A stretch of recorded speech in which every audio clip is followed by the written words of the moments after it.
Billionaire's daughter gives a plate of food to a homeless woman in the cold. What her father does next surprises everyone. The waiter placed the steaming plate on the table. Emily clapped her hands, her blue eyes shining with joy. "Daddy, it's here." "The pasta is here." Richard Coleman looked up from his cell phone for a second, saw his daughter smiling and went back to the screen. Another meeting cancelled. The Japanese investor wanted to reschedule. Again. That's nice, sweetie," he murmured, typing a quick reply. Emily picked up the small fork and twirled the strands of pasta. The Bella Vista restaurant was crowded on that Friday night. Conversations mingled with the clinking of glasses and silverware. Golden lights made everything cozy, and the smell of Italian food hung in the air. She took her first bite. It was delicious. Melted cheese, creamy sauce, exactly how she liked it. But something caught her attention. Outside, beyond the large glass window, a young woman was standing on the sidewalk. Long blonde hair swayed in the night wind, her light-colored eyes fixed on the restaurant tables. She was shivering. Emily stopped eating and watched with curiosity. The woman wasn't just casually looking. She was watching the plates, the food, the people eating, and she seemed sad. Very sad. "Daddy!" Emily called. Richard kept typing, frowning at the screen. "Daddy!" she repeated, louder. "1 minute, Emily. Daddy is handling something important for work." The little girl sighed and looked back out the window. The woman was still there, hugging herself to keep warm. Her clothes looked worn by time. She wasn't wearing a coat, despite the cold October night. Richard's phone rang. "Hello, yes, Johnson, I'm here." "What do you mean they want to change Clause 15 now?" Emily rolled her eyes. When Daddy answered the phone during dinner, it took forever. She continued to watch the people around her, but her eyes always returned to the woman outside. Why was that lady there? Why didn't she come into the restaurant to warm up? She seemed to be watching every plate that passed by the tables. Emily took a few more bites, but she couldn't stop looking. The woman moved a little, trying to shield herself from the wind that blew her blonde hair, but she remained glued to the glass. Her blue eyes seemed mesmerized by the movement inside the restaurant. Suddenly, Emily understood everything. The woman was hungry, really hungry, and cold. And she probably had no money to buy food. That's why she stood outside, just watching, wishing she could come in. The little girl's heart ached. She looked at her plate, still quite full, then at the thin woman outside, then at her father, who hadn't even noticed the situation. "Don't, Johnson, that will delay everything." "I can't accept these changes," Richard said, irritated. Emily made a decision. Carefully, she held the plate with her 2 small hands.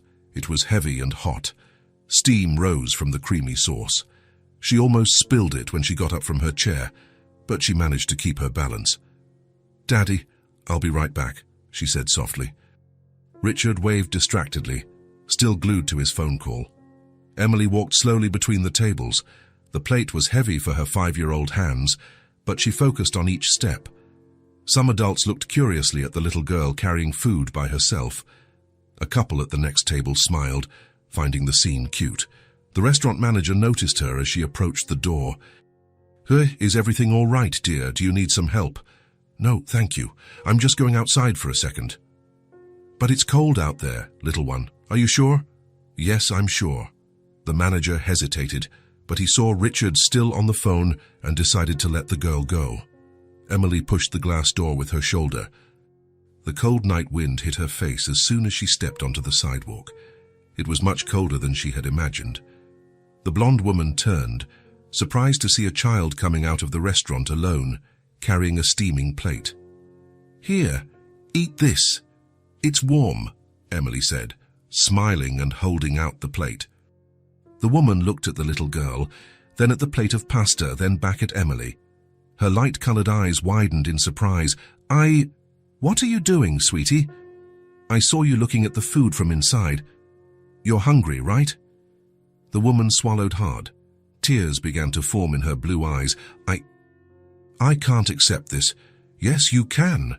Emily held out the plate again. "I've already eaten a lot, and it's really yummy. But it's your food, and I want to share it with you. What's your name?" "Martha." the woman replied, her voice choked with emotion.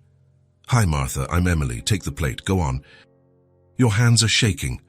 Martha hesitated for a few seconds. Looking around, her hands were trembling visibly, whether from cold or emotion, she didn't know. Finally, she reached out and took the warm plate. "Thank you so much," she said, tears streaming down her face.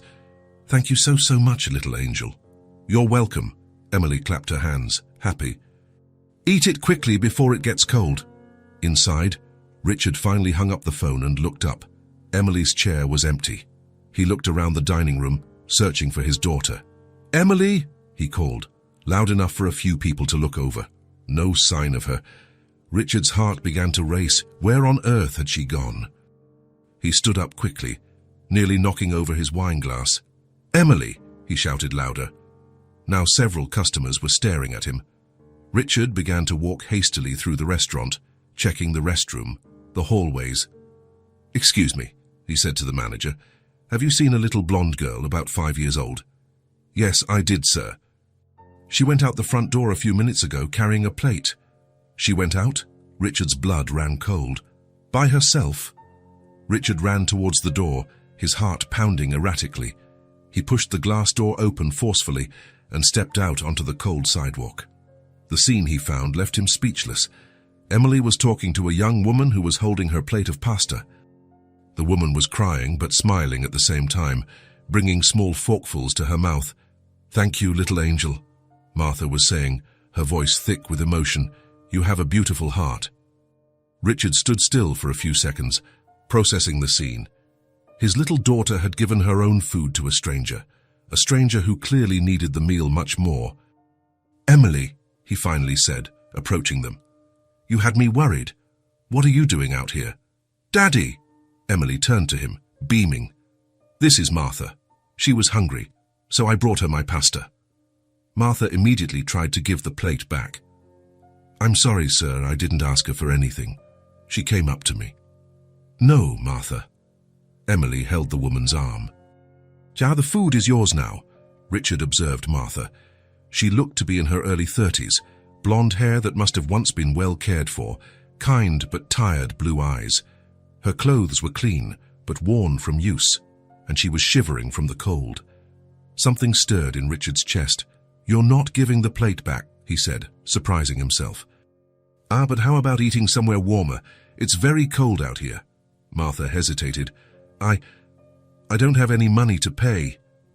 "Nobody is asking for money," Emily said. "Come eat with us, Martha." Richard felt something move inside his chest. His daughter's simplicity, the gratitude in Martha's eyes. "Emily is right," he said. "Please, join us." They went back inside the restaurant. The manager quickly arranged for an extra chair. Martha sat down slowly, still holding the plate as if it might disappear. "I'm Richard Coleman. This is my daughter, Emily." "Martha Stevens, it's a pleasure to meet you, and thank you so much." "Do you like pasta, Martha?" Emily asked. "I love it." Martha tried another forkful and closed her eyes. "Wow, this is delicious. It's been a long time since I've eaten something like this." "It's the best pasta in the city. Daddy always brings me here on Fridays." Richard watched Martha eat. She ate slowly, savoring each bite as if it were precious. When was the last time she had a full meal? "Are you from around here?" he asked. "Born here, yes, I lived here my whole life." "Lived?" Emily frowned. "Did you move?" Martha smiled sadly. "It's a little complicated, sweetie." Richard motioned for Emily not to press, but she continued. "Where do you live now?" Martha hesitated. "Right now?" "I don't have a permanent home." "What do you mean?" "Sometimes I can stay in shelters, other times on the street." Emily's fork stopped in mid-air. "On the street?" Her eyes widened. "But that's dangerous and cold." "It is, sweetie, but sometimes it's what you have." Richard felt a lump in his throat. He signaled for the waiter. "Could you bring a menu?" he said. Then he turned to Martha. "Order whatever you like." "I can't accept anything else." "Yes, you can," said Emily. "Daddy has lots of money." "Emily," Richard laughed awkwardly. "It's true. You always say we have a comfortable life." Martha laughed too, and Richard noticed how her face transformed when she smiled. "Your daughter is very special," she said. "That she is." Martha ordered a vegetable soup. She ate slowly, talking with Emily about silly things. What was her favorite color, if she liked cartoons?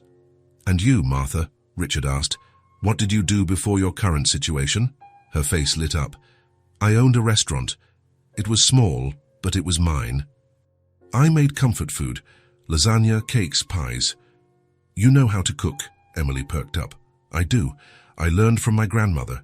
She always said that food made with love feeds the heart along with the stomach."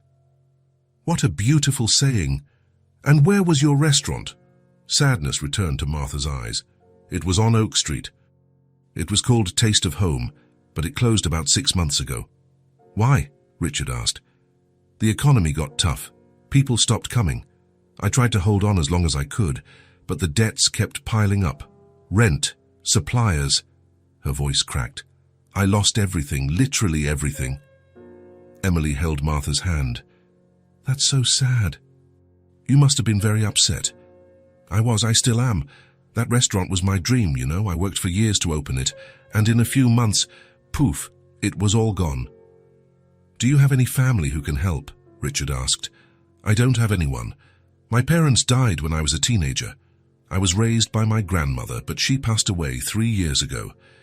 So I'm all alone." "All alone?" Emily looked shocked. "But that's so sad." "It is sad, sweetie. But today," Martha smiled at both of them, "today I found 2 guardian angels. They finished eating. Richard insisted that Martha order dessert, which she eventually accepted. A piece of chocolate pie that she ate with her eyes closed. They left the restaurant together. At the door, Martha thanked them with tears in her eyes. "Thank you so much for everything. You saved my day. Actually, you saved my whole week." "It was a pleasure meeting you," Richard said. Martha bent down and kissed Emily's forehead. "Thank you for everything, little angel. You reminded me that there are still good people in this world." Emily hugged her tightly. Martha waved and started walking down the sidewalk, disappearing into the darkness of the street. In the car, Emily was quiet for several minutes, looking out the window. Richard turned on the heater. "It was cold out there, wasn't it?" "It was?" She turned to him. "Daddy, Martha is a very nice person. She seems to be, and she was very hungry." "She was." Emily grew thoughtful. "Daddy?" "Yes?" "You have a generous heart," she said, smiling. Richard was surprised. "Me? Why?" "Because you let Martha eat with us, and you paid for her food, and you were kind. You're the one with the generous heart, Emily. You're the one who gave her your pasta." Emily shook her head. "We have generous hearts together, like a real family." Richard's heart warmed. Sometimes Emily said things that surprised him. "You're right, sweetie." They were silent for a few minutes, each lost in thought. Then Emily spoke again. "Daddy?" "Yes, sweetie." "Can we do more for her, Daddy?" "She lives on the street." The question hit Richard like a punch to the gut. He looked at his daughter in the rearview mirror, seeing her blue eyes full of concern. "What do you mean, Emily?" "Martha doesn't have a home. She doesn't have a family. She doesn't have food every day." Emily's eyes filled with tears. "And we have our big house and food all the time, and we're warm. It's not fair, Daddy." Richard swallowed hard. He didn't know what to say. His daughter's simple question stirred something deep inside him. The question echoed in his mind for the rest of the drive home, and it would continue to echo for a long time after. Richard woke up early on Saturday. He had slept poorly all night. Emily's question echoed in his mind without stopping. "Can we do more for her, Daddy?" He got up at 6 in the morning, took a hot shower, and went down to the kitchen. The house was completely silent. Emily was still fast asleep. He made coffee alone in the mansion's enormous kitchen, hearing only the sound of the old clock on the wall and the wind rustling the tall trees in the garden. He sat at the large table, which could easily seat 8 people, and drank his coffee in silence. The house was beautiful, but too cold. He had always found it too big for 2 people. Maybe it was finally time to do something about that situation. He grabbed his car keys and left without waking Emily. 20 minutes later, he parked in front of the Bella Vista restaurant. The place was closed on Saturday mornings, but Richard knew Martha would probably be nearby. As she had said the night before, she usually stayed in the area during the day. He began to walk the streets around the restaurant. He checked the nearest park, then the side streets, the public benches. Nothing. He was starting to think he wouldn't find her when he decided to go to Oak Street, where her old restaurant used to be. That's exactly where he found her. Martha was sitting on a bench on the sidewalk, a few blocks from where Taste of Home used to be. She was reading an old book with pages yellowed by time, her blonde hair shining in the soft morning sun. She was wearing the same clothes as the night before, but they were clean and tidy. Richard approached slowly, not wanting to startle her. "Martha." She looked up from her book, completely surprised. "Richard, how did you find me here?" "You said yesterday that you stay in the area during the day. I decided to come look for you." Martha closed the book carefully and stood up, clearly nervous about his presence. "Did something serious happen? Is Emily okay?" "Emily is fine. In fact, it's because of her that I came to find you." "Because of her?" Richard pointed to the empty bench. "May I sit for a minute?" Martha hesitated for a moment, then nodded. They sat down with a respectful space between them. "Yesterday on the way home, Emily asked a question that I couldn't get out of my head all night." Martha waited in silence, holding the book tightly in her lap. "She asked if we could do more for you. She said it wasn't fair that you don't have a home, family, or food every day, while we have all of that to spare at home." "Children say things like that," Martha said with a sad smile. "They don't understand how the world really works yet." "Maybe they don't, or maybe they understand it much better than adults do." Martha looked at him with growing, genuine curiosity. "What exactly do you mean by that?" Richard took several deep breaths. He had thought about this moment all morning, rehearsed the words in the car, but now that he was here, it all seemed more complicated than he had imagined. "You said yesterday that you know how to cook very well." "I do." "And that you had your own restaurant." "I did, that's right." "So you know how to work hard. You know how to fend for yourself, to take care of yourself." "Of course I do.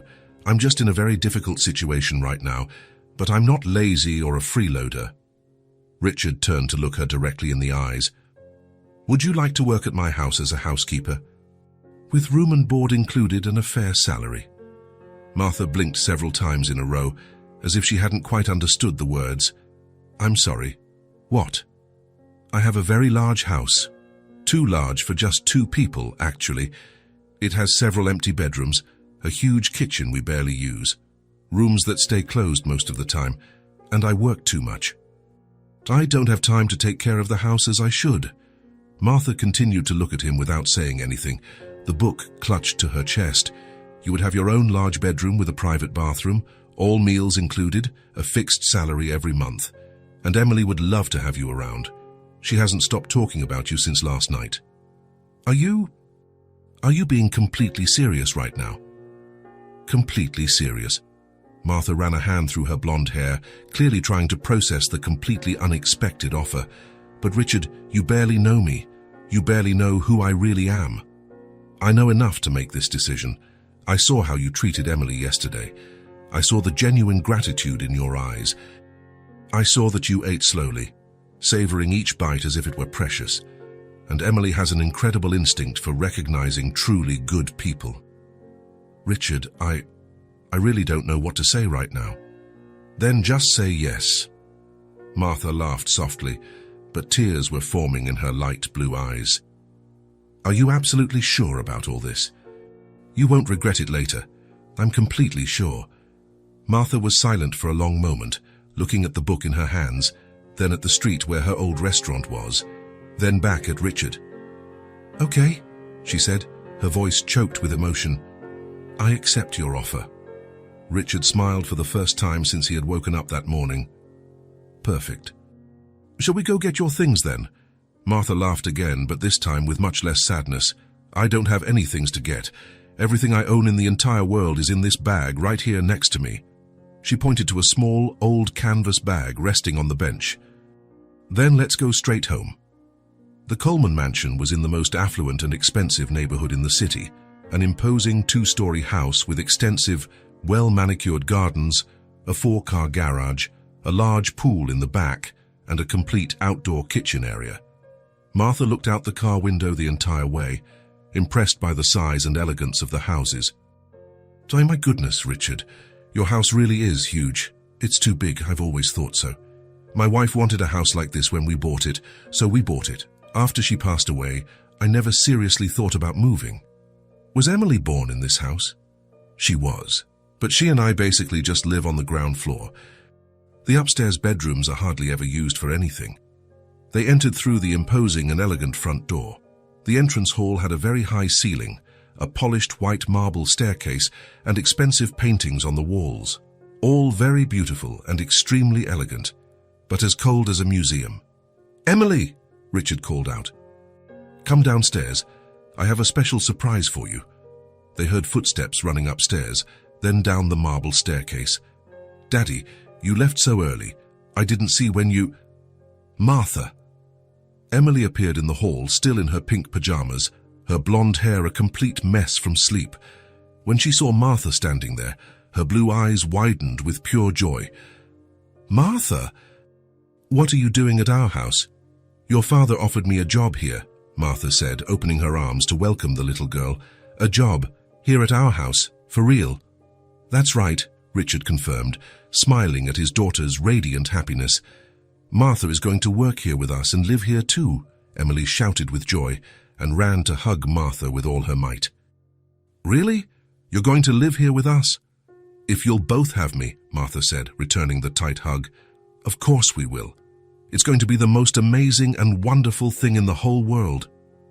Richard spent the whole morning showing Martha all the rooms in the house.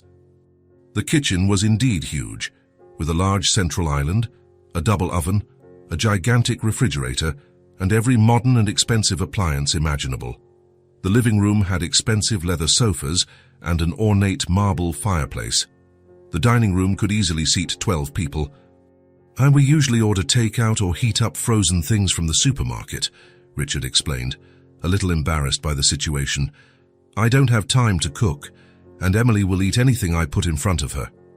"I can cook real meals for you too, if you'd like," Martha offered enthusiastically. "I don't just have to clean and tidy the house.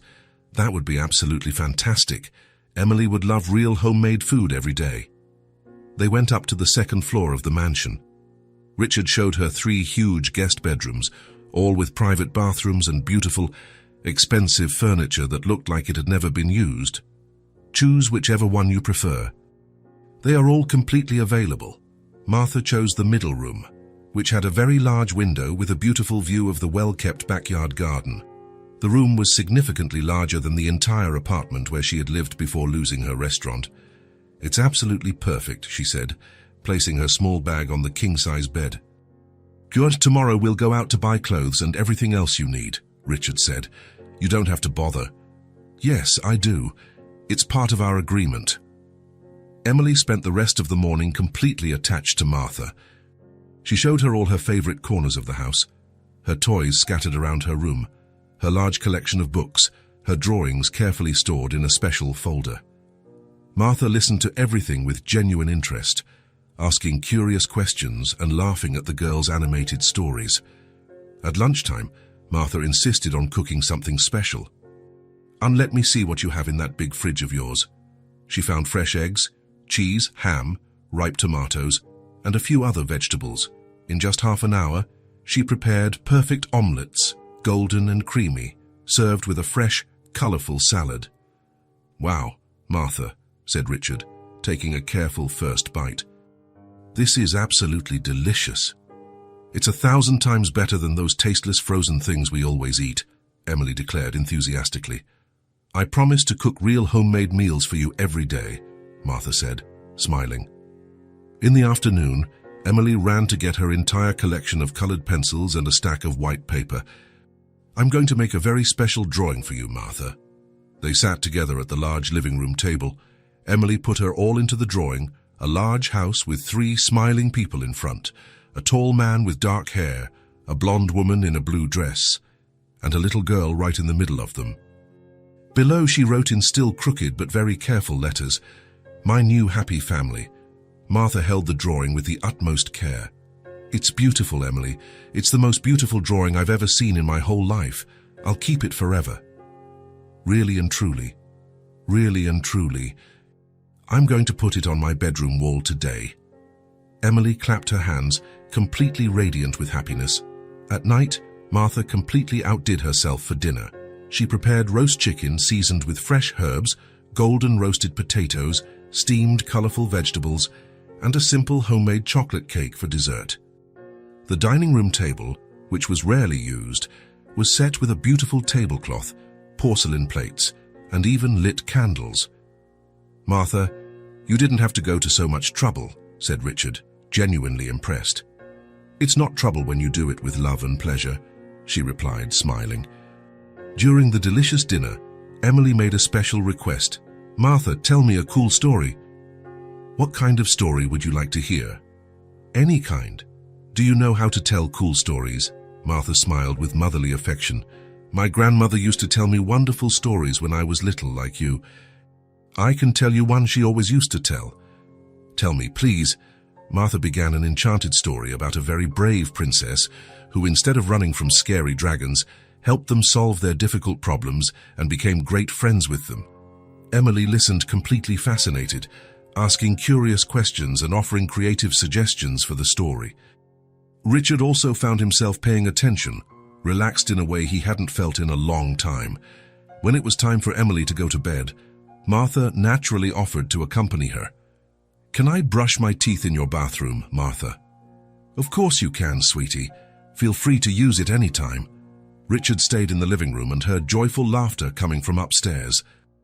Real, spontaneous laughter, full of pure and genuine joy.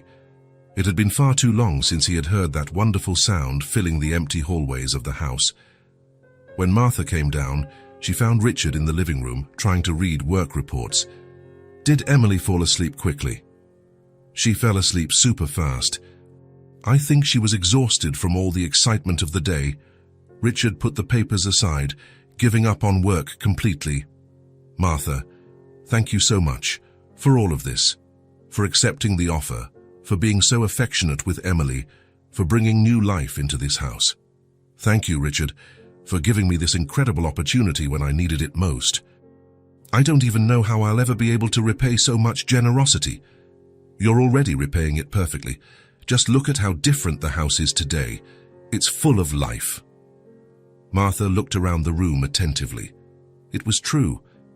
There were used plates on the dining table, the pleasant smell of homemade food still in the air, Emily's colorful drawings scattered on the sofa, cushions disarranged where they had been sitting. "Your house is really beautiful, Richard," she said sincerely, "but it was very, very quiet before. Too quiet. I work so much that sometimes I completely forget to live life." They sat in comfortable silence for a few minutes. "Richard?" "Yes."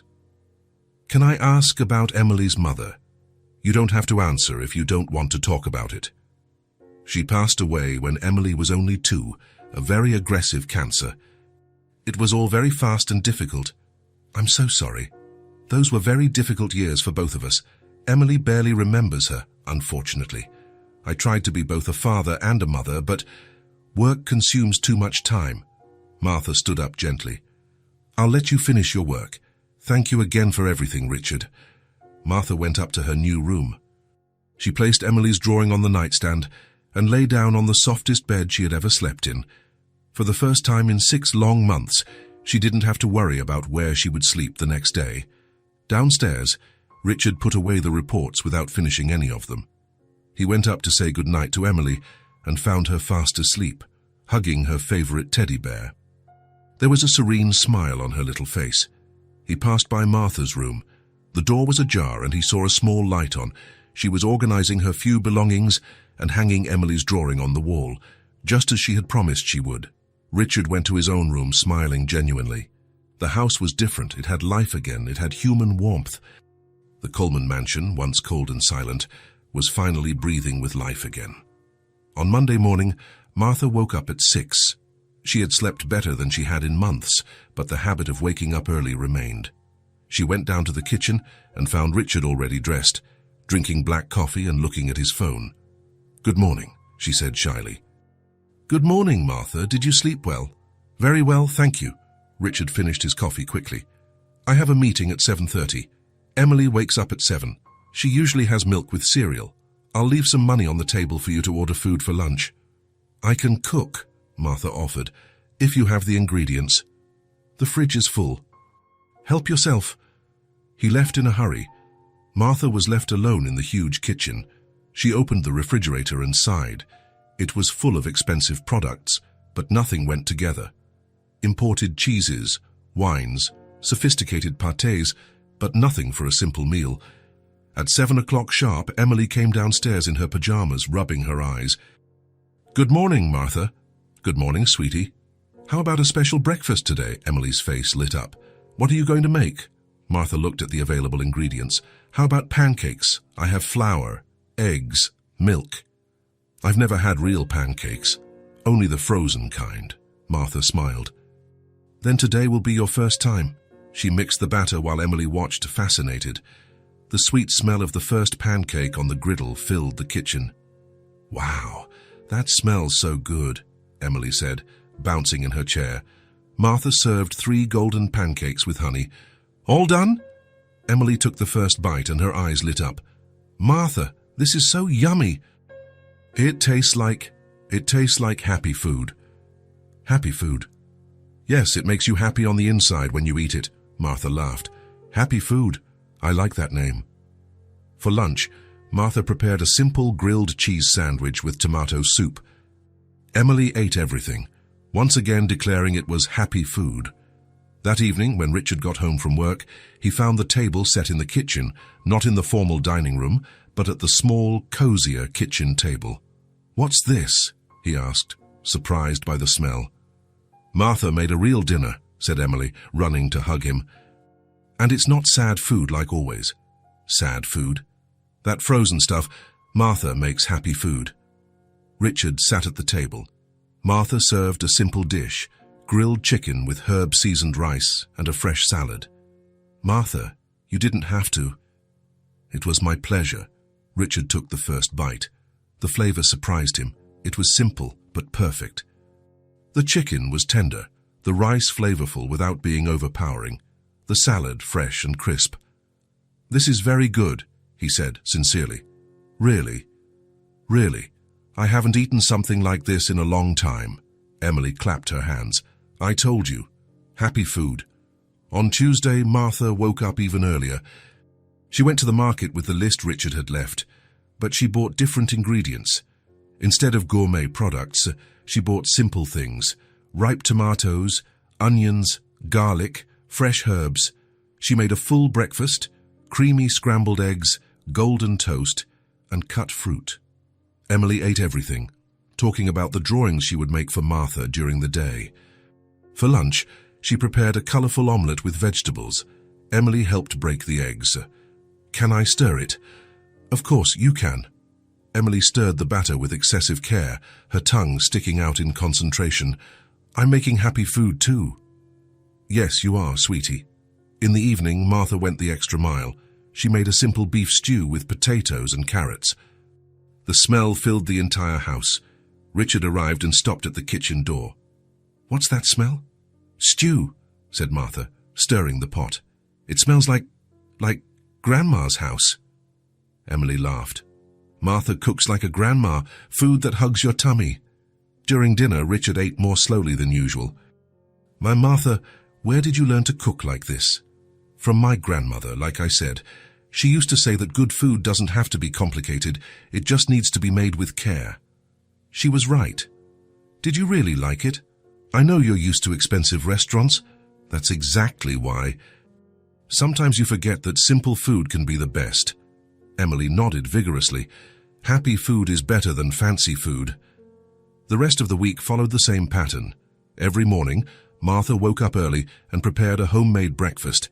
Emily always helped, declaring they were making happiness in the pan. On Wednesday, she made freshly baked cheese biscuits.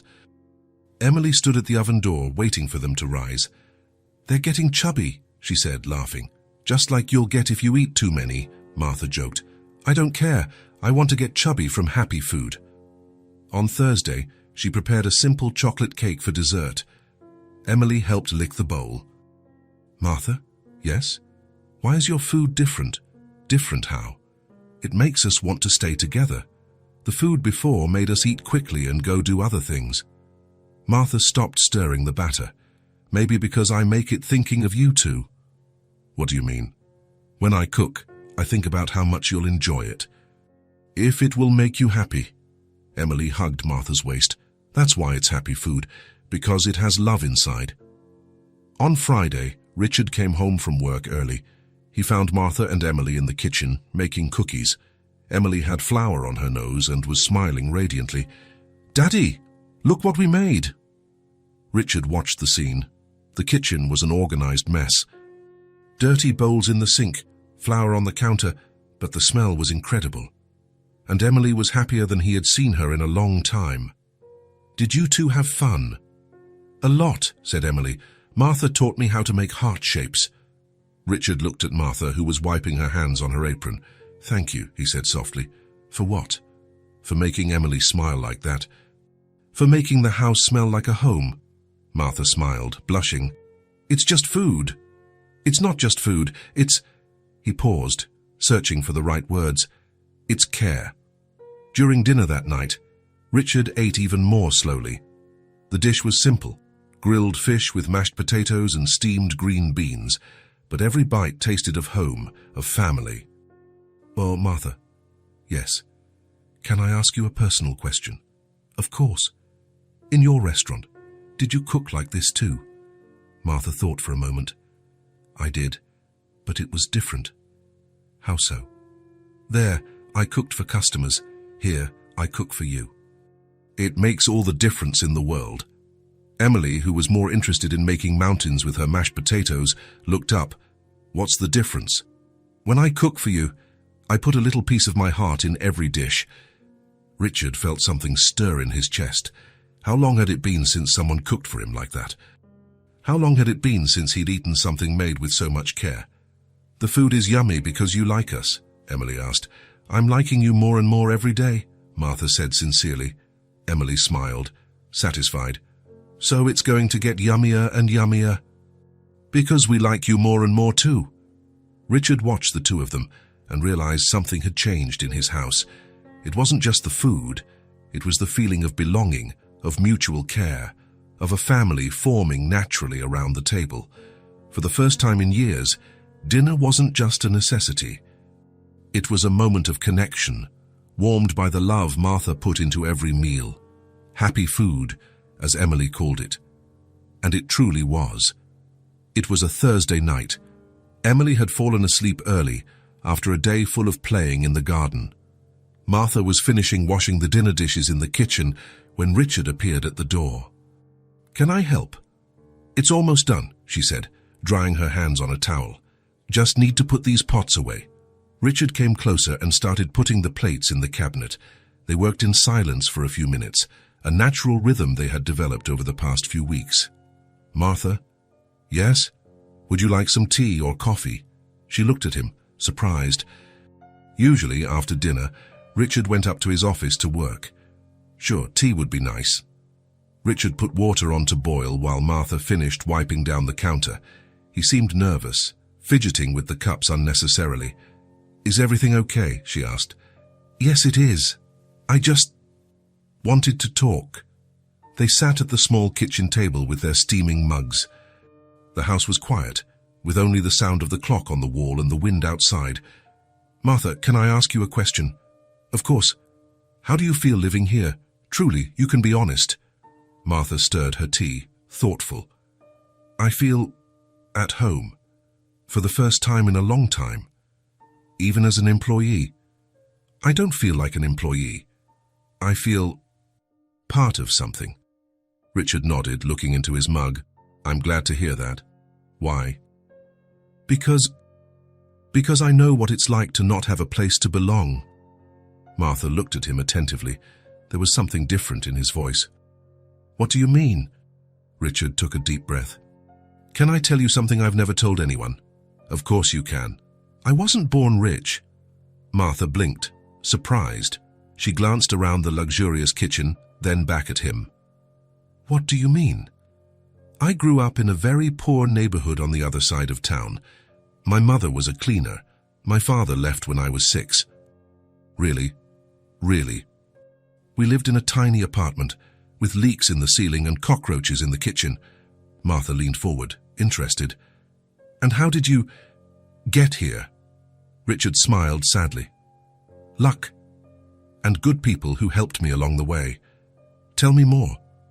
"My mother cleaned offices at night. I went with her because there was no one to stay with me. I did my homework in the empty rooms using the light from the buildings. How difficult." "It was. But there was a man, the owner of one of the companies, Mr. Peterson. He always came in late and would find me there, studying. And then, one day he stopped and asked what I was doing. I explained the situation. The next day, he brought me books." Martha smiled. "How kind. That was just the beginning. He found out I was good at math. He started giving me problems to solve, like it was a game." Richard paused to take a sip of his tea. "When I turned 15, he offered me a part-time job in the office. Filing papers, making coffee, simple things, but he paid me well." "And your mother?" "She was suspicious at first. She thought no one would do that without wanting something in return, but Mr. Peterson was genuine. He was a good person. The best. He paid for my college, all of it. Said I was too smart to waste my life." Martha felt her eyes well up. "What a beautiful story. It's not over. When I graduated, he offered me a position at his company. I started as an assistant, but I learned quickly. And after that, I worked hard, very hard. I worked overtime, studied at home, proposed solutions to problems no one asked for. And it paid off. It did. When Mr. Peterson retired, he made me a partner. He said I had transformed the company into something much bigger." Richard looked out the kitchen window. "He died 2 years later. It was like losing a father." "I'm sorry. The company grew. I became rich, bought this house, but I never forgot where I came from." Martha was moved. "That's why you helped me, because someone helped you too." "Exactly. Mr. Peterson always said that good people recognize other good people, and that we have to pay forward the kindness we receive." He was right. Richard turned to look directly at Martha. "When I saw you that night, and I saw Emily giving you food, I thought of Mr. Peterson. I thought of how he saw something in me that I didn't even know existed. And you saw something in me. I saw a hard-working, kind person who hadn't given up despite everything. I saw someone who deserved a chance." Martha wiped away a tear that had escaped. "Thank you for giving me that chance. Thank you for accepting it." They sat in silence for a few minutes, each lost in thought. "Richard? Yes? Can I confess something too?" "Of course. Since my restaurant closed, I felt invisible, like I didn't matter to anyone in the world. And now I feel seen, cared for. Like I matter. You do matter, Martha. To Emily, to me, to this house. Sometimes I still can't believe I'm here. Believe it. You deserve to be here." Martha smiled through her tears. "You know what else?" "What?" "For the first time since I lost everything, I feel like I have a purpose again." "What purpose?" "To take care of you both. To make Emily smile. To prepare happy food every day." Richard chuckled softly. "Happy food." Emily came up with the perfect term. She really did, because that's exactly what I do. I put happiness in the food. And it works. The house is completely different since you arrived. It's different for me too. Before I cooked to survive. Now I cook for love. Richard reached his hand across the table. Martha hesitated, then took it. "Martha, I want you to know that you're not just an employee here. You are family. Really, really. Emily adores you. And I also really like having you here.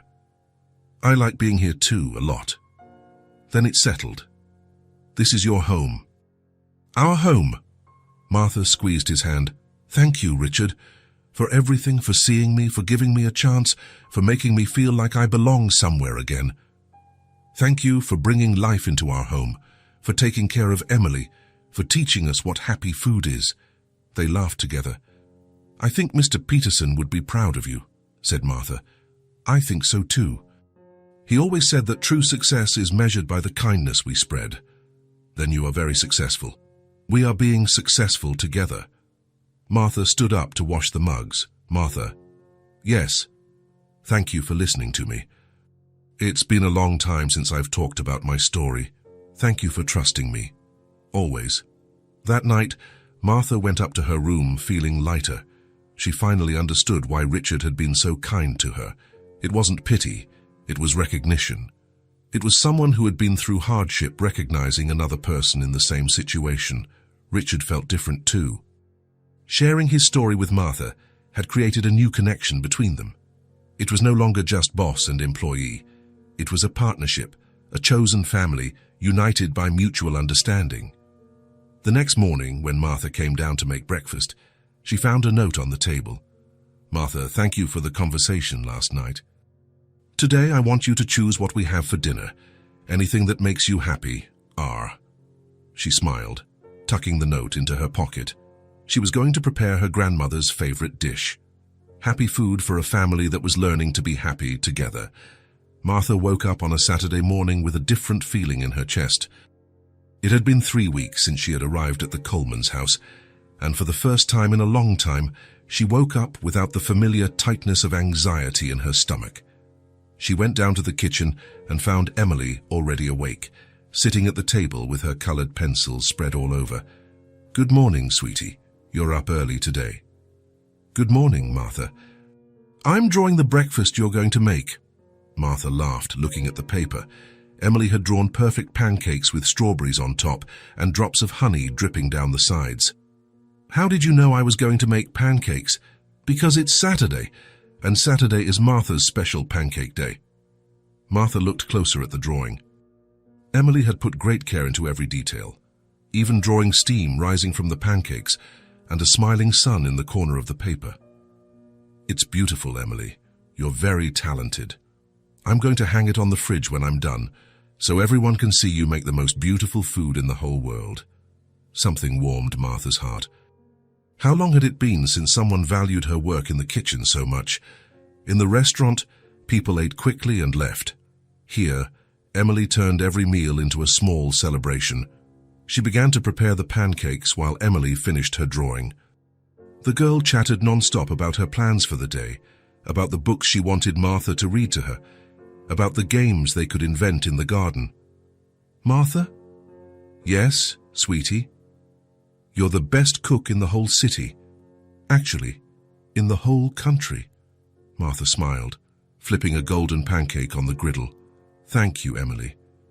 I'm so happy you like my food. It's not just liking it. Your food is better than any restaurant." Martha paused for a moment, spatula suspended in the air. Emily spoke with such conviction, such sincerity in her blue eyes. "Do you really think so?" "Of course I do. Daddy used to take me to very fancy restaurants before, but the food was bland, pretty, but soulless. Yours has... it tastes like joy and care." Martha felt something stir inside her chest, a small spark of something she had lost long ago. Confidence, hope, pride in her own work.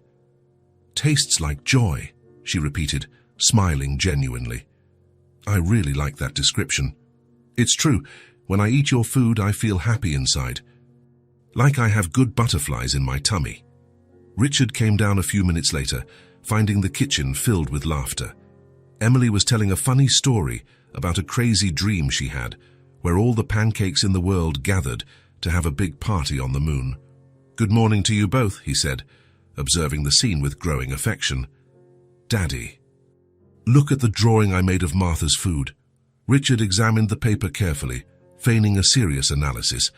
"It's perfect, better than any expensive painting. Can I hang it in my office?" "You can, but I'm going to make an even prettier one for the fridge." During breakfast, Richard noticed something different about Martha. She seemed more relaxed, more present in the moment. She smiled more easily and responded to Emily's jokes with growing naturalness. "Martha, it's Saturday," he said. "You don't have to cook if you don't want to. We can order a pizza or go out to eat." "Boxed pizza is sad food," Emily immediately declared. Martha makes happy food even on weekends. Martha laughed, a lighter laugh than Richard was used to hearing. I don't mind at all. In fact, I really enjoy cooking for you. Are you absolutely sure? Absolutely. It's completely different from before. Different how? At the restaurant, I cooked because I had to work. Here, I cook because I want to make you happy. Richard nodded, understanding perfectly. Then prepare whatever you want to make. Emily and I are your official assistants today. Really? Emily almost jumped out of her chair. Can I really help? Of course you can. You're my head assistant. Emily clapped her hands, beaming. The whole morning was a completely new experience for Martha. Emily was an extremely enthusiastic assistant, even when she spilled flour on the clean floor or broke eggs, shell and all, into the bowl. Martha found that she didn't mind the mess one bit. In fact, she found it all very fun. So I now stir very slowly, Martha instructed patiently, guiding Emily's small hands in the chocolate cake batter. Is this right? Perfect. You have a good hand for cooking. Really? Can I be a cook like you when I grow up? You can be whatever you want, sweetie. Richard watched from the kitchen table, pretending to read the newspaper, but paying full attention to the interaction between them. There was an infinite patience in Martha's voice, a natural kindness that Emily absorbed like a dry sponge. Martha, said Emily, still stirring the batter with concentration. Yes? Can I ask you something kind of personal? Of course you can. Are you very sad sometimes because you lost your restaurant? Martha paused for a moment. Richard looked up from his newspaper, attentive to her answer. I am sad, sweetie. But you know what I've discovered living here? What did you discover? Sometimes we lose one thing to find something even better. Like what? Like you two. Like this wonderful kitchen. Like making you smile every morning. Emily stopped stirring the batter completely and hugged Martha's waist tightly. I lost something and gained you too. What did you lose? I didn't have a real friend before. Now I have the best friend in the world. Martha felt her eyes well up. She returned the tight hug, looking over Emily's blonde head at Richard, who was smiling tenderly. Then we both gained a lot, said Martha. We did. And Daddy gained something too. What did Daddy gain? Someone special to take care of us when he's working a lot, and happy food every day of his life. In the afternoon, Emily dragged Martha out to the extensive garden of the house. Come on, I want to show you all my favorite places. They started with the big tree with branches perfect for climbing. Emily climbed with the agility of a monkey, calling for Martha to follow her. I don't know if I can climb that, sweetie. It's been a long time since I've climbed a tree. Yes, you can. I'll teach you. I'm an expert at this. Martha laughed, but she tried. With Emily's constant help and cheerful encouragement, she managed to climb a few low branches. Look at this incredible view, said Emily, pointing to the whole garden. From the top of the tree, Martha could see the entire beautiful property, the well-kept garden, the blue pool, the imposing house, and she could also see Richard in his office window, watching them with a smile on his face. It really is beautiful, Martha agreed. Martha? Yes? Are you going to stay with us forever? The question hit Martha with a small jolt. She looked at Emily, seeing pure hope and a little bit of fear in her light blue eyes. I really hope so. Do you promise you'll try to stay? Martha hesitated for a few seconds. There was still a part of her that feared all of this was too temporary. That Richard would change his mind, that something would go very wrong. Emily, sometimes things change even when we don't want them to. But you want to stay, right? I really, really do. Then everything will be all right. My grandma always said that when you really want something good, the whole universe helps make it happen. Martha smiled, despite the anxiety she still held in her heart. Your grandma was a very wise woman. She was, and she would have liked you a lot. I'm sure of it. They climbed down the tree carefully and spent the rest of the afternoon playing in the garden. Emily taught Martha all the games she had invented, showed her every special corner of the garden, and told detailed stories about each flower and tree. This red rose is Emily number 1, she said, pointing. And that one over there Is Emily number 2? Why Emily number 1 and 2? Because Daddy planted them when I was born. 1 for each year I've been alive. Martha smiled, touched by Richard's kindness. What a beautiful idea. Every year he plants a new one on my birthday. We already have 5 Emily roses. Richard watched from the office window, pretending to work on reports. He saw Martha running after Emily in a lively game of tag, saw them hiding behind the large trees in an elaborate make-believe game, saw Emily teaching Martha how to make colorful flower crowns. The house was completely different. It was no longer silent. There was constant laughter, cheerful conversations, life pulsing in every room. In the evening, Emily made a special request to Martha. "Can you read me a story? In my room?" "Of course I can, sweetie." They went up to the room together. Emily's space was full of vibrant colors, stuffed animals, and dozens of drawings taped to the walls.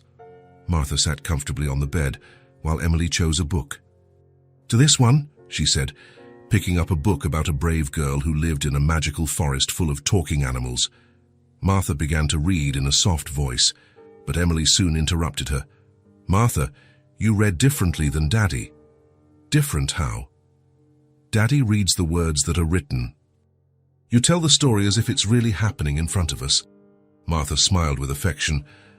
"That's because I imagine the whole story really happening in my head.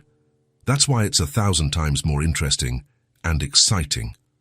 They continued reading, but Emily asked constant questions, created crazy theories about the characters, and suggested alternative endings for each chapter.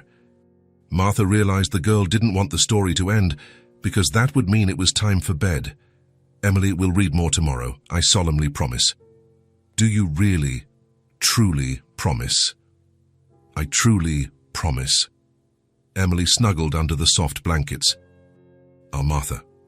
"Yes, sweetie." "Can I tell you an important secret?" "You can tell me any secret. Before you came here, sometimes I was scared at night." Martha's heart ached. Scared of what? Of being too alone. Daddy works very late, and the house gets so quiet it's scary. "And how do you feel now?"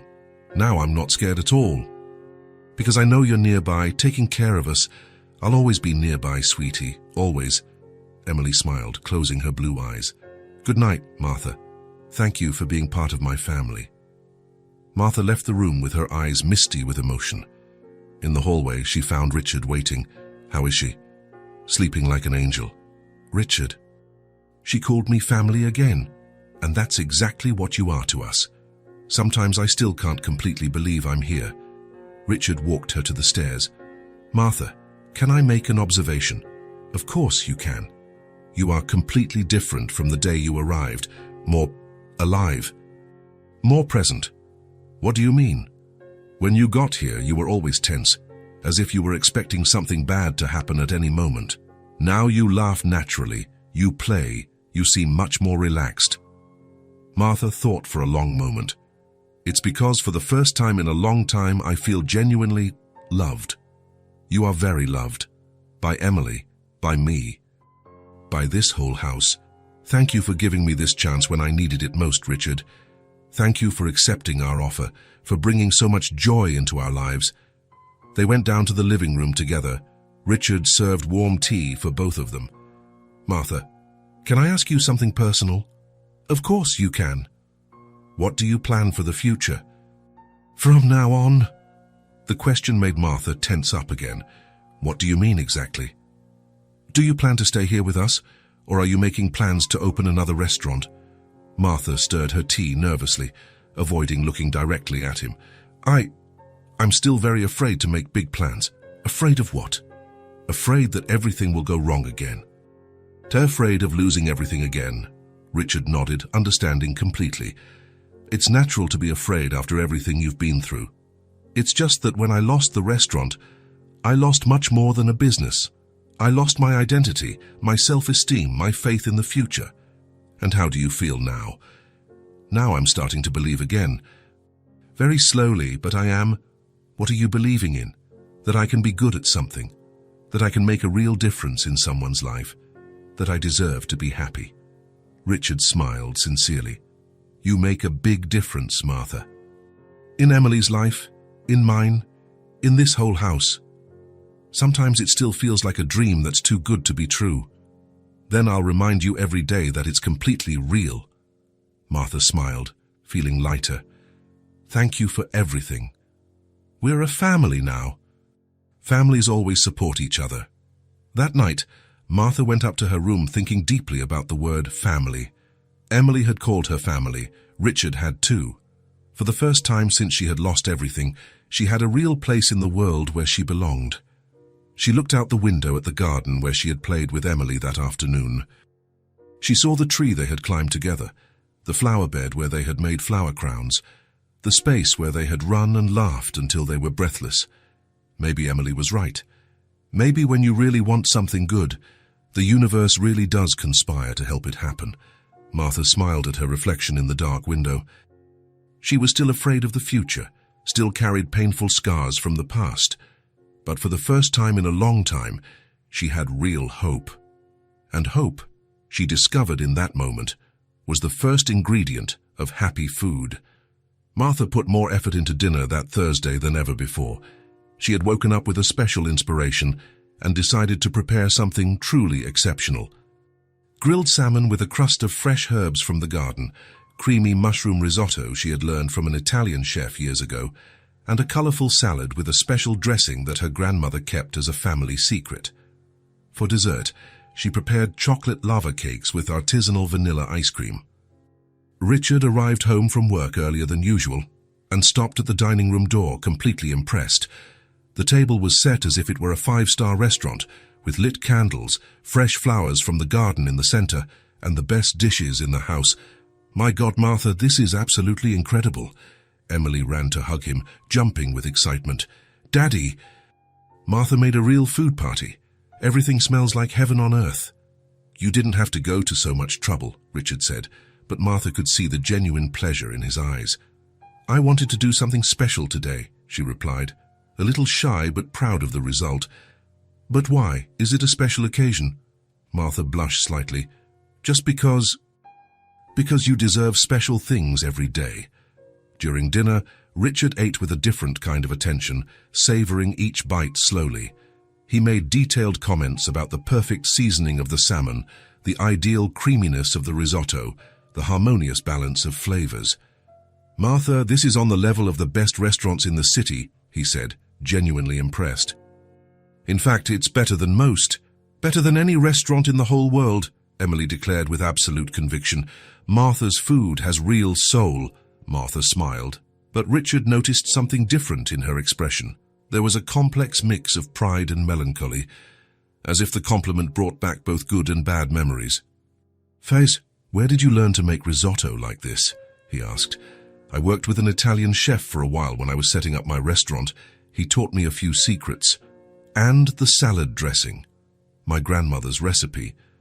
She said it was the special touch that made people always come back." Richard noticed the sadness that crossed Martha's eyes when she mentioned the restaurant. After dessert, while Emily went to get a new drawing to show, Richard leaned towards Martha. "Can I talk to you after Emily goes to bed? I have something very important to discuss." A knot formed in Martha's stomach. His serious tone scared her. "Of course. Did something serious happen?" "No, nothing bad. Quite the opposite, in fact." Emily went to bed earlier than usual, tired after a full day of playing in the garden. Martha quickly tidied up the kitchen and found Richard in the living room, with 2 cups of tea already prepared. "Martha," he began, placing the cup carefully on the small table, "I need to talk to you about something very important." She sat on the edge of the sofa, mentally preparing for the worst. Maybe he was tired of having her there. Maybe he wanted her to look for another job. Maybe Emily was becoming too dependent on her. "Your cooking is very good," he said, looking directly into her eyes. "In fact, it's absolutely exceptional." Martha blinked several times, surprised by the unexpected direction of the conversation. "Thank you. It's a waste for you to be here, just as a housekeeper." Her heart raced uncontrollably. This was it. He was going to fire her. He was going to say she was too good to be a domestic worker. "Richard, if I did something wrong..." "No," He held up both hands. You did absolutely nothing wrong. Quite the opposite. She waited in tense silence, completely confused about where the conversation was going. Martha, for months I've been thinking about diversifying my investments. I've always wanted to invest in something related to the food industry, but I never knew exactly where to start. She remained silent, not understanding. I'm seriously thinking about opening a restaurant. A restaurant? Yes, and I want you to be the head cook, the executive chef. Martha felt as if the world had completely stopped spinning. She heard the words clearly, but she couldn't process their full meaning. What? You have an absolutely incredible natural talent, Martha. Your food has something that you can't learn in an expensive culinary school. It has heart, it has soul, it has a special magic. Martha was in complete shock. Richard, every meal you prepare is a work of art. Not just the taste, but the way it makes us feel, the way it transforms our home. But I've already failed once. Failed completely. Everyone fails at some point in their life. It doesn't mean we shouldn't try again. It means we have experience. Just then, Emily appeared at the top of the stairs, still in her pajamas with messy hair. Can I come down for a second? I completely forgot to brush my teeth. Come on down, sweetie, said Richard. Emily ran down the steps and stopped abruptly when she noticed the seriousness of the conversation. What are you talking about with such serious faces? Martha was still processing everything. Your dad is proposing to open a restaurant with me. Emily was silent for exactly 3 seconds. Then she screamed with pure joy and jumped on the sofa. I told you, Daddy. I always told you. Her food is the happiest in the whole world. Emily, don't shout like that. But it's true, she continued, completely excited, jumping from one side to the other. Everyone will want to eat Martha's food. She's going to be the most famous cook in the whole city. The country, the planet. Richard laughed at his daughter's contagious excitement. See, Martha, Emily fully approves of the idea. Martha looked at both of them, feeling a confused mix of intense joy and paralyzing terror. Richard, it's incredible. But I need to think about it very carefully. Of course, take all the time you need. No rush at all. Emily came closer and hugged Martha tightly.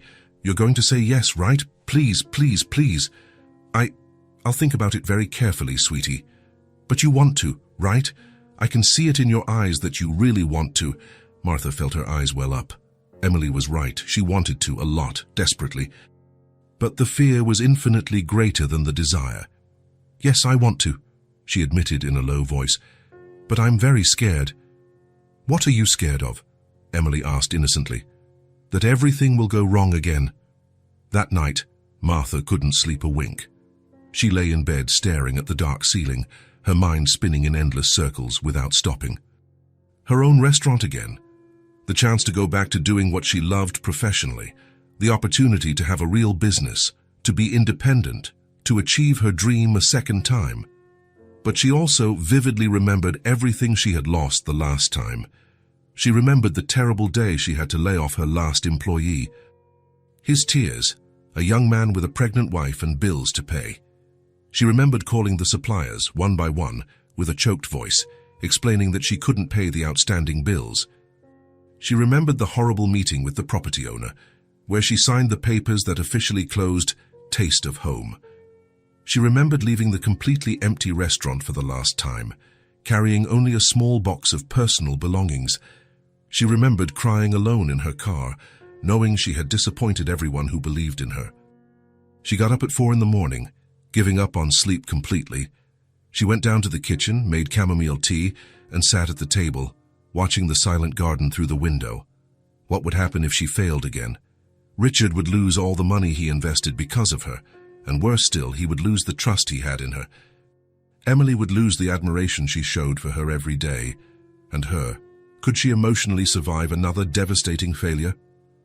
At 6 a.m. sharp, Richard came down to the kitchen and found her still sitting at the table, with deep, dark circles under her eyes and an expression of complete exhaustion. Martha, did you get any sleep at all? I couldn't even close my eyes, she admitted, her voice hoarse. Richard sat in the chair next to her. concerned. "Do you want to talk about what's worrying you?" Martha took several deep breaths before she could speak. "Richard, I'm so afraid of failing again. It's completely natural to be afraid after what you've been through." "No, you don't completely understand," she interrupted, an urgency in her voice. "When my restaurant closed, it wasn't just a business that failed. I failed. As a person, as a professional, as a human being." Richard listened to her in respectful silence, seeing the pain in her eyes. "I had employees who depended on the salary I paid, suppliers who trusted me and gave me credit, regular customers who genuinely liked what I did, and I let everyone down." "Martha, and what if the exact same thing happens again? What if I let you down too, and Emily? I couldn't bear to see disappointment in your eyes." Richard reached out and held her hand on the table. "Martha, look at me." She raised her teary eyes, meeting his firm gaze. "If we fall, we will get up together. You won't be alone this time." "You'll never be alone again. How can you be so sure?" "Because now you have a real family. You have people who believe in you unconditionally, who will support you no matter what happens." Martha began to cry softly, tears of relief mixed with fear. "I'm so scared at Richard, so scared I'm not good enough." "I know you're scared. But the fear can't be bigger than the dream, and you have a real gift, Martha. And what if it doesn't work out anyway? And what if it does? What if it's the beginning of something absolutely incredible?" Just then, Emily came running down the stairs, still in her pajamas and with her hair a complete mess. "Good morning, family. Why is Martha crying? Was someone mean to her?" Richard gently motioned for her to come closer. "Martha is scared about the new restaurant we talked about last night." Emily immediately sat on Martha's lap and hugged her with all her might. "You don't have to be scared at all, Martha. Not one little bit. Why not? Because you are officially the best cook in the entire universe. And I will always be here to support you in everything." Martha hugged Emily tightly, feeling her heart warm. "Thank you, my dear." "Martha?" "Yes?" "If you cook at the new restaurant, I'll be the first person to eat there, every single day." Martha laughed through her tears. "Every single day?" "Every day. And I'll bring all my friends from school to meet you and try it too. And I'll tell everyone that you're part of my family." Richard smiled, seeing Martha begin to relax for the first time since the night before. "See? You already have a guaranteed customer base and free marketing." Emily continued excitedly. "And can I help choose the name of the restaurant? And the colors of the walls? And can I make drawings to hang up? And can I be the official taste tester for all the new dishes?" "Emily, calm down, sweetie." "No, Daddy. This is going to be the most amazing thing in the world. Martha is going to make everyone happy with her magic food." Martha looked at Emily, then at Richard, feeling something shift inside her chest. "Dad, you really truly believe it can work?" "We believe with all our hearts," they both said at the same time, without hesitation. Martha was silent for a long moment. She could still feel the fear very present, but also a small spark of hope beginning to grow and shine. "And if I say yes, what would it be like exactly?" Richard's face lit up visibly. "First, we would find the perfect location together. Then we would set everything up exactly your way. The menu would be completely yours. You would be the executive chef with total creative freedom." "And I could help with everything." Emily clapped her hands excitedly. "I could be the official taste tester and happiness consultant." Martha smiled genuinely for the first time since the conversation the night before. "Happiness consultant is a very important job title. I take it super seriously." Emily made a serious, professional face. "I will taste everything very carefully and give it a score from 0 to 10 for each dish. And what if some food gets a low score? Impossible. Your food always gets a 10 or an 11 or 1,000. Richard watched the interaction, seeing Martha relax and allow herself to dream again. "Martha, you don't have to decide right now. Think about it as long as you need. Actually," she paused for a long time, looking at the two hopeful faces. "Actually, I think I already know my answer." Emily held her breath, her eyes shining with anticipation. "Yes," Martha said, her voice growing firmer and more determined with each word. "Yes, I really want to try again," Emily screamed with joy and hugged Martha with a strength disproportionate to her size. "I knew it. I always knew it. It's going to be the best restaurant in all of history." Richard smiled, feeling relieved and genuinely happy. "Are you absolutely sure, Martha?" Martha nodded, feeling an intense mix of fear and excitement running through her veins. "I am. I'm still very scared, but I want to try. I need to try. For myself, for you, for my dream." "Then we'll make it work," Richard said with total determination. "Together." "Yes, we will." Emily jumped onto Martha's lap. "And you know why it's going to work out great. Because now you have a whole family cheering for you and helping."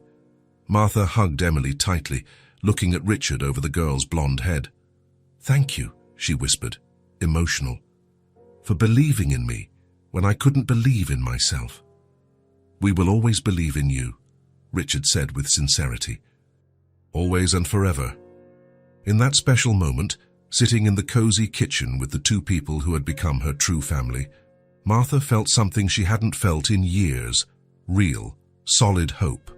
The fear was still present, but now it shared space with genuine excitement, with a renewed desire to try again, with the absolute certainty that this time she would not be alone.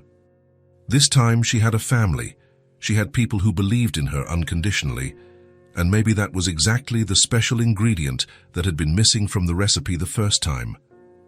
The next morning, Martha woke up with a mix of nervousness and determination running through her veins. The conversation from the night before still echoed in her mind like a persistent echo. Richard had made the most incredible proposal of her life, and she was still processing every word. She went down to the kitchen at 7 in the morning, as always. Emily was already awake, sitting at the table with paper and colored pencils spread out. "Good morning, Martha," the little girl said, more excited than usual. "Good morning, sweetie. What are you drawing today?" "It's a very special surprise." Emily covered the paper with her hands. "I can only show you after lunch." Martha smiled, but noticed that Emily was watching her more attentively than usual, as if she knew something important was happening. She began to prepare breakfast with slightly trembling hands. Richard's proposal had affected her more than she had imagined. As she cracked the eggs, her mind wouldn't stop thinking about the possibilities and risks. Richard came down a few minutes later, watching Martha attentively. "How are you feeling today?" "Nervous," she admitted without hesitation. "Very nervous, but determined too." "That's an excellent sign." Nervousness and determination together usually create incredible things. During breakfast, Emily chatted about her plans for the day, but Martha noticed that the girl continued to watch her with curious eyes. For lunch, Martha decided to prepare something special and challenging. Perhaps it was a way to test herself, to see if she could still cook under pressure. She chose to make a shrimp risotto that required refined technique and constant patience. Each grain of rice needed to be perfect, the broth added in the exact amount, the final result creamy to the ideal degree. As she stirred the risotto constantly, she felt her hands sweating with nervousness. What if it didn't turn out well? What if she had lost her talent? What if the previous failure had affected her ability? "It smells really good," said Emily, appearing in the kitchen. "I hope it tastes as good as it smells." "It always turns out perfect. You don't know how to make bad food, Martha." Emily's simple confidence reassured her a little. Martha continued stirring the risotto, taking deep breaths to calm herself. When she served the dish, Richard took the first bite in silence. Martha waited anxiously, her heart racing. "Martha," he said finally, "this is absolutely perfect." She sighed with deep relief. "Really? Is it not bland? Is it cooked right?" "Better than any Italian restaurant in the city," Emily agreed vigorously, already on her second helping. Martha never disappoints, never. After lunch, Emily finally revealed her drawing. It was colorful and detailed, showing a small house with large windows and smiling people outside. Colorful flowers decorated the facade. At the top, in neat letters, it said, "Martha's Restaurant." "This is for you," said Emily, handing her the paper ceremoniously. "For when you open the new restaurant." Martha took the drawing carefully, feeling her eyes well up. "It's so beautiful, Emily. So beautiful. Do you really like it? I drew happy people because your food makes everyone happy." "I love it. I'll keep it forever." Emily smiled, satisfied. "You can hang it on the restaurant wall when it opens." Martha folded the drawing carefully and put it in her pocket. The day passed slowly. Martha cleaned the house with more attention than usual, trying to occupy her mind. But Richard's proposal never left her thoughts. In the afternoon, Emily helped her in the garden. While they were watering the plants, the girl asked an unexpected question. "Martha, are you going to accept Daddy's offer?" Martha stopped watering the flowers, surprised. "Why do you ask?" "Because you're different today, more thoughtful." "I am thinking a lot." "What are you thinking about?" Martha sat on the garden bench, pulling Emily onto her lap. "So I'm thinking if I'm brave enough to try again." "Of course you are. You're the bravest person I know." "Why do you think that?" "Because you already lost everything once, and you still make happy food every day. That's being very brave." Emily's simple words touched Martha's heart deeply. The girl was right. She had lost everything and continued to live, to cook, to try to be happy. "Thank you for saying that, sweetie." "It's true. And if you open the restaurant, I'll be your first official customer." Martha laughed. "Official? I'll make a membership card and everything." At night, after Emily went to bed, Martha was in the kitchen organizing the cabinets. In truth, she was trying to build up the courage to talk to Richard. He appeared around 10 o'clock, looking for a glass of water. "Still awake?" "Yes." "Richard, can I talk to you?" "Of course. Shall we sit?" They sat at the kitchen table. Martha took several deep breaths before she could speak. "If you're still willing, I accept." "I want to try." Richard's face lit up. "Are you sure?" "I am. I'm still terrified, but I really want to try again." Richard stood up immediately. "Give me a minute." He left the kitchen and returned with a black folder. He placed it on the table and opened it, revealing dozens of organized papers. "What's this?" Martha asked. "Drafts. Blueprints, ideas, concepts for the restaurant." Martha looked at the papers with growing surprise. There were detailed drawings of a cozy restaurant with huge windows, wooden tables, an open integrated kitchen. "You've already thought of all this?" "I've been thinking about it for months. I was just waiting to find the right person." Martha examined each drawing carefully. The restaurant in the drafts was exactly as she had always dreamed. Small, intimate, familiar, welcoming. "It's perfect," she said, her voice choked with emotion. "I can change anything you want." "You don't need to change a thing. It's perfect just the way it is." Martha smiled through her tears, finally allowing herself to believe it was possible. "When can we start?" "Tomorrow, if you want." The following months passed in a whirlwind. Richard found the perfect location, a charming old house in the city center, with character and history. Martha supervised every detail of the renovation, from the color of the walls to the type of pots in the kitchen. Emily participated in everything, giving creative suggestions and making drawings to decorate the restaurant. Her enthusiasm was contagious to the whole team. The menu was created with love. Home-style dishes, recipes from Martha's grandmother, foods that warmed the heart. Nothing overly sophisticated, but everything made with perfection and care. 2 weeks before the grand opening, Martha could barely sleep from nervousness and anticipation. "What if no one comes?" she asked Richard. "They will come." "I'm sure of it." "How can you be so sure?" "Because your food is special, and special places always find the right people." The opening day arrived on a sunny Friday. Martha got to the restaurant at 5 in the morning, even though the opening wasn't until 6 in the evening. She checked every detail 1,000 times. The seasonings, the pots, the menu, the tables. Everything had to be impeccable. Richard arrived in the mid-afternoon with Emily, who brought a surprise. "What are you hiding?"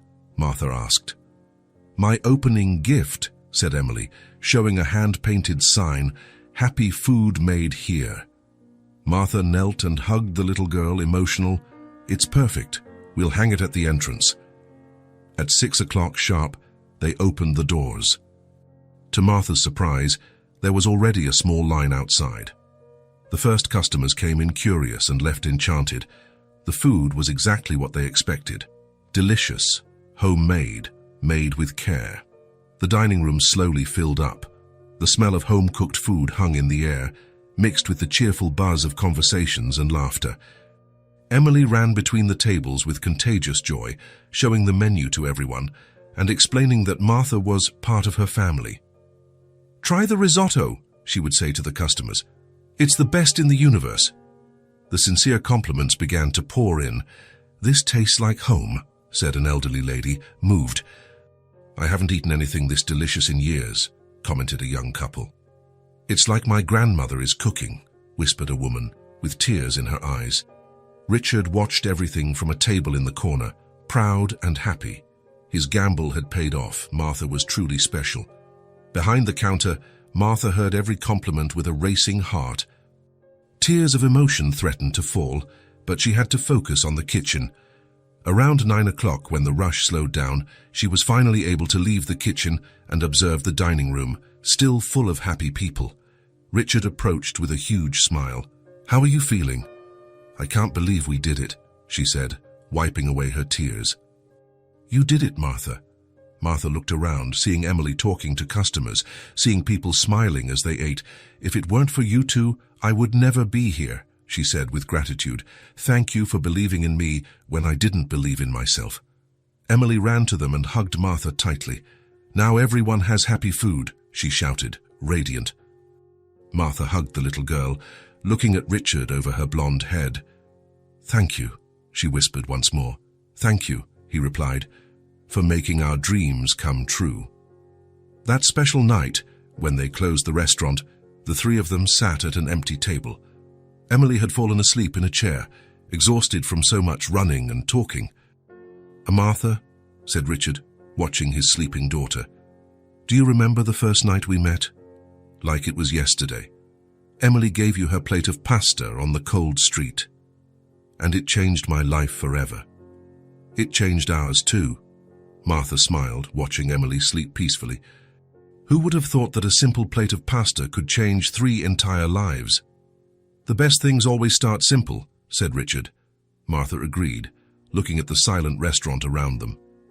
It was quiet now, but it still held the echo of the night's laughter and conversations. She had lost everything once. She had been on the street, without hope, without a future. But a generous 5-year-old girl had seen beyond appearances. She had seen a person who deserved a chance, and that chance had turned into a real family, and the family had turned into a dream come true. Martha smiled deeply, finally at peace. Sometimes, the best things in life begin with the simplest gestures. Like sharing a plate of pasta with a stranger on a cold night, or like believing that everyone deserves a second chance to be happy. The story had ended where it began, with food made with love, with true affection, and with the certainty that small gestures of kindness can change the entire world forever. A plate of pasta, a generous little girl, a father who believed, a woman who started over, 4 lives transformed by the magic of happy food. If this story touched your heart, subscribe to the channel and turn on notifications so you don't miss the next ones. Leave a like because it helps this story get recommended to more people. See you in the next story.